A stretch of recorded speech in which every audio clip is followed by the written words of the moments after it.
dito sa kanto ng Quirino Adriano. Hindi, pero pwede na rin natin ngayon. Wholesome na rin. Mura lang, 3 hours.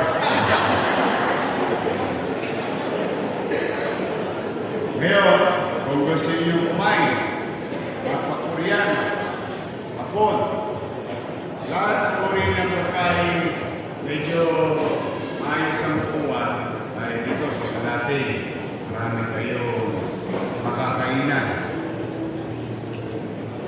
Kaya gusto niyo naman, mura na, marami pa.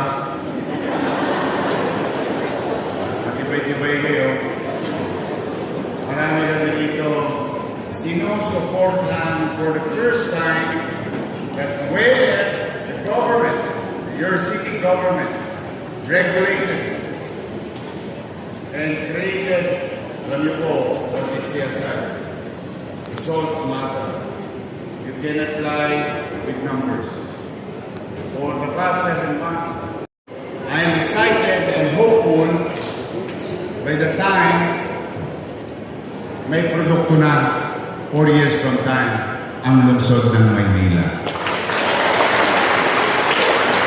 Through your help, through your help, through your help,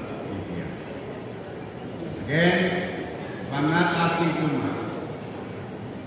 Manila is an old city. Yes.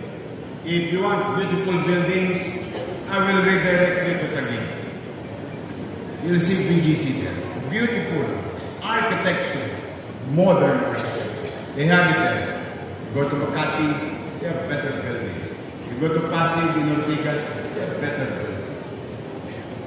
Modern, properly defined, designed by recent architects.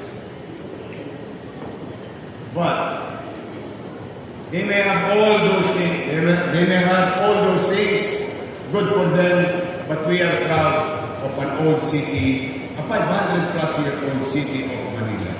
Why? Because we have character.